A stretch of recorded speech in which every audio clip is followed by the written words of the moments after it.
মানুষ বছরের পর বছর ধরে গোপালগঞ্জ নামক সিন্ডিকেটের কাছে জিম্মি হয়েছে। এত বড় যে একটি অভ্যুত্থান হলো, এত মানুষ রক্ত দিল, জীবন দিল, এখানে যে আকাঙ্ক্ষা, সেই আকাঙ্ক্ষা হচ্ছে পাহাড় সম।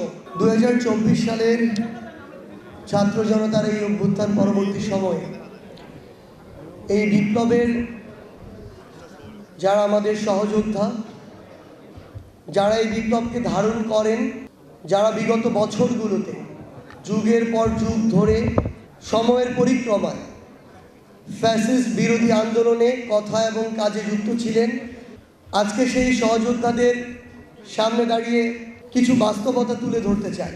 কারণ আজকে আমাদের যে সেমিনার, সেই সেমিনারে গুরুত্বপূর্ণ কয়েকটি শব্দ হচ্ছে জুলাই বিপ্লবোত্তর আকাঙ্ক্ষা ও সম্ভাবনা। এতে কোনো বিন্দুমাত্র কোনো সন্দেহ নেই আসলে যে এত বড় যে একটি অভ্যুত্থান হলো, এত মানুষ রক্ত দিল, জীবন দিল, এখানে যে আকাঙ্ক্ষা, সেই আকাঙ্ক্ষা হচ্ছে পাহাড় সম।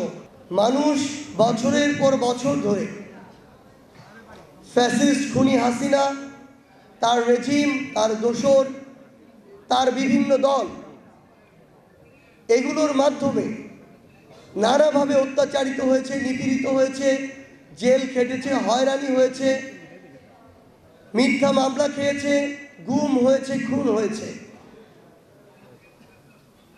এই বাংলাদেশের মানুষ অসহায় হয়ে খুনি হাসিনার সিন্ডিকেটের কাছে জিম্মি হয়েছে, গণভবনের কাছে জিম্মি হয়েছে, ক্ষমতার পিপাসার কাছে জিম্মি হয়েছে, গোপালগঞ্জ নামক সিন্ডিকেটের কাছে জিম্মি হয়েছে।